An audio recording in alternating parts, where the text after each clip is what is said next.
लग्न समारंभांसाठी किंवा कार्यक्रमांसाठी फक्त एक क्लचर वापरून तुम्ही सुंदर अशा 4 जोड्या हेअरस्टाईल करू शकता.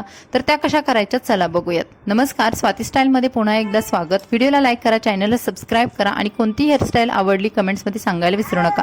चला बघूयात हेअरस्टाईल नंबर 1. या हेअरस्टाईलसाठी आपल्याला केस छान विंचरून घ्यायचे आणि समोरून पार्टिशन करून घ्यायचं आहे. पार्टिशन करताना वन साईड पार्टिशन करायचं. एक साईडला जास्त केस, एक साईडला कमी केस घ्यायचे. केस छान विंचरून झाल्यानंतर आपल्याला अशा पद्धतीने समोरच्या केसांना बाउन्स द्यायचा आहे. बऱ्याच वेळा काय होतं की केस आपले फ्लॅट होतात आणि समोरून चपटा भाग दिसतो, त्यामुळे कितीही सुंदर हेअरस्टाईल केली तर ते आपल्या फेसला शोभत नाही. त्यामुळे तुम्हाला समोरून थोडासा असा बाउन्स द्यायचा आहे. केस तुम्ही हाताने सुद्धा पुल करून घेऊ शकता आणि इथे आपली समोरची फ्रंट हेअरस्टाईल झालेली आहे. बऱ्याच मैत्रिणींना पाठीमागच्या सुंदर अशा हेअरस्टाईल करायच्या असतात, पण पुढचे हेअरस्टाईल जमत नाही. त्यावेळेस तुम्ही अशा सोप्या पुढच्या हेअरस्टाईल करा. त्यानंतर पाठीमागचे केस आहे ते रबरने सिक्युअर करायचे आणि रबर बांधताना पूर्ण केस रबरमध्ये न घेता अर्धे केस अशा पद्धतीने सोडायचे खाली.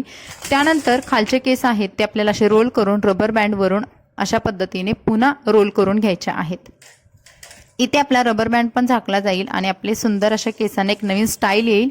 आणि जिथे आपण रबर बांधला होता तिथेच वरती हा डायमंडचा क्लचर वापरायचा. यामुळे हेअरस्टाईलला एक नवीन लुक भेटतो. ज्यावेळेस तुम्हाला वेगवेगळे ॲक्सेसरीज केसांना लावायच्या नसतात त्यावेळेस तुम्ही अशा डायमंडच्या क्लचरने सुंदर अशी तुमची हेअरस्टाईल करू शकता आणि इथे आपली हेअरस्टाईल कंप्लीट झालेली आहे.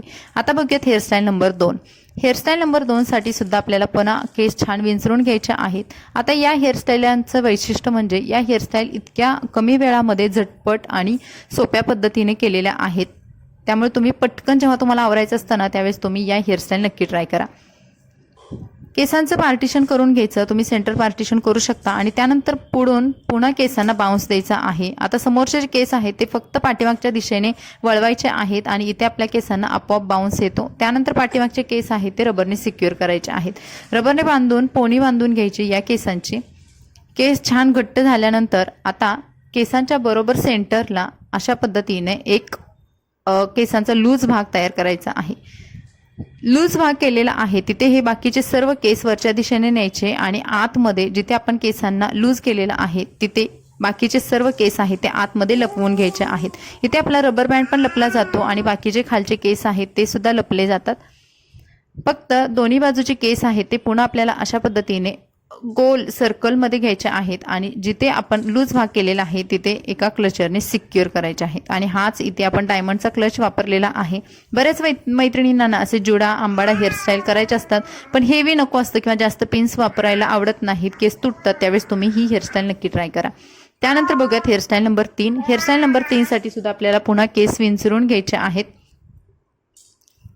त्यानंतर समोरचे पूर्ण केस आहेत ते आपल्याला अशा पद्धतीने गोळा करायचे आहेत. आता इथे तुम्हाला कुठेही तुमच्या केसांना पार्टिशन वगैरे करायचं नाही. सिंपल समोरून आपण प्लेन केस घेतलेले आहेत. आता पाठीमागे काय करायचं चला बघूयात.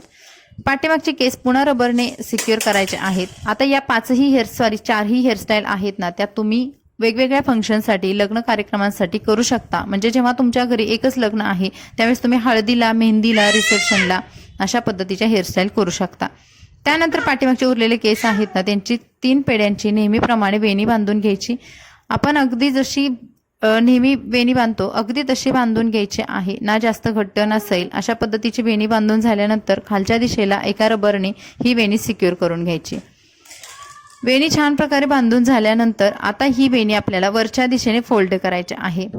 वरच्या दिशेने फोल्ड करायची आणि जिथे पहिला रबर लावलेला आहे त्या रबरमधून ह्या खालच्या वेणीचा जो रबर आहे तो काढून घ्यायचा आहे. म्हणजेच अशा पद्धतीने वेणी आपल्याला टाईट करून घ्यायची. इथे आपण कुठेही पिन वगैरे वापरलेली नाही, त्यामुळे आपले केस तुटत नाहीत आणि आपली हेअरस्टाईल आहे ती सुद्धा बऱ्याच वेळासाठी सुंदर अशी आहे तशी राहते. त्यानंतर ही जी डबल फोल्ड केलेली वेणी आहे तर तिथे आपल्याला 1 ते 2 ट्विस्ट या वेणींना द्यायचे आहेत. म्हणजे उजव्या साईडचा भाग डाव्या साईडला न्यायचा आणि अशा पद्धतीने ही वेणी वरच्या दिशेने घेऊन जायचं. वरच्या दिशेने घेऊन गेल्यानंतर सिक्युअर म्हणून आपण हा इथे डायमंडचा क्लचर वरच्या दिशेने लावलेला आहे. क्लचर लावताना आडवा लावलेला आहे, आपण उभा लावलेला नाही. त्यामुळे पुन्हा या हेअरस्टाईलला आणखी एक सुंदर गेटअप येतो आणि सुंदर लुक येतो आणि ती सुद्धा आपली हेअरस्टाईल कंप्लीट झालेली आहे. बऱ्याच मैत्रिणींकडे हेअरस्टाईल करताना वेळ खूप कमी असतो आणि पटकन लक्षात येत नाही, त्यावेळेस तुम्ही ना या सोप्या हेअरस्टाईल नक्की ट्राय करा, तुम्हाला खूप उपयोग होईल याचा. त्यानंतर बघूया शेवटची आणि लास्ट हेअरस्टाईल. या हेअरस्टाईलसाठी आपल्याला पुन्हा पार्टिशन करायचं आहे. हे पार्टिशन तुम्ही तुमच्या मनानुसार कसंही करू शकता, म्हणजे अगदी तुम्हाला सेंटर पाहिजे असेल, साईड पार्टिशन पाहिजे असेल, पण फक्त पार्टिशन करताना एक लक्षात गोष्ट ठेवायची आहे, आपण पार्टिशन तर करायचं आहे पण पार्टिशन केल्यासारखं जास्त लुक दाखवायचं नाही. अगदी मिनिमम पार्टिशन आपल्याला असं दिसायला हवं. आणि त्यानंतर आपल्याला हे केस विंचरून घ्यायचे आहेत.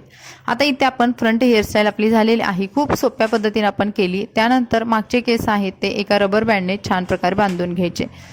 आता इथे सुद्धा आपल्याला एक क्लचर वापरायचा आहे. पोणी बांधून घेतल्यानंतर पोणीचे केस आहेत ते दोन्ही बाजूला अगदी सेम प्रमाणात घ्यायचे आणि बरोबर सेंटरला आपल्याला हा क्लचर आहे डायमंडचा तो वापरायचा आहे. क्लचर वापरताना आडवा लावायचा आहे, उभा लावायचा नाही आणि त्यामुळे दोन्ही साईडला 2 भाग व्यवस्थित होतात. एक भाग घ्यायचा, तो छान प्रकारे रोल करायचा आणि तो वरच्या दिशेने न्यायचा.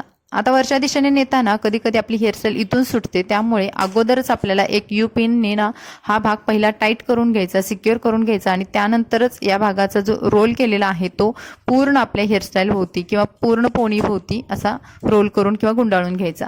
अशा पद्धतीने आपल्याला हा रोल आहे तो पूर्ण करून घेतल्यानंतर जिथे या रोलचे एंड येतो तर तिथे एका पिनने हा भाग सिक्युअर करून घ्यायचा. याच पद्धतीने दुसरा भाग सुद्धा आपल्याला अशाच पद्धतीने वरच्या दिशेने रोल करून न्यायचा आणि इथे सुद्धा तुम्ही एक पिन लावू शकता तुमच्या उजव्या साईडला सुद्धा, जेणेकरून हा रोल खाली पडू नये किंवा सुटू नये. आणि या रोलचा सुद्धा एंड पॉईंट आहे, तिथे आपल्याला एक छोटी बॉबी पिन वापरून हा रोल सुद्धा आपल्याला टाईट करून घ्यायचा आणि इथे आपली ही हेअरस्टाईल 4 नंबरची कंप्लीट झालेली आहे. बघा किती सुंदर आहेत, किती सोप्या आहेत. तुम्हाला हवा तसा तुम्ही जुडा करू शकता. तुम्ही वेगवेगळ्या ॲक्सेसरीज वापरू शकता. इथे तुम्ही गजरे सुद्धा लावू शकता. पण डायमंडचा क्लच असल्यामुळे ना तुम्हाला बऱ्यापैकी ॲक्सेसरीज तुमच्या नाही वापरल्या तरी चालेल. आणि इथे आपल्या 4ही हेअरस्टाईल झालेल्या आहेत. तर या 4 मधल्या तुम्हाला कोणती हेअरस्टाईल जास्त आवडली कमेंट्समध्ये सांगायला विसरू नका. व्हिडिओ आवडल्यास लाईक करा आणि हा व्हिडिओ शेअर करा. चला भेटू नवीन व्हिडिओमध्ये. Bye bye.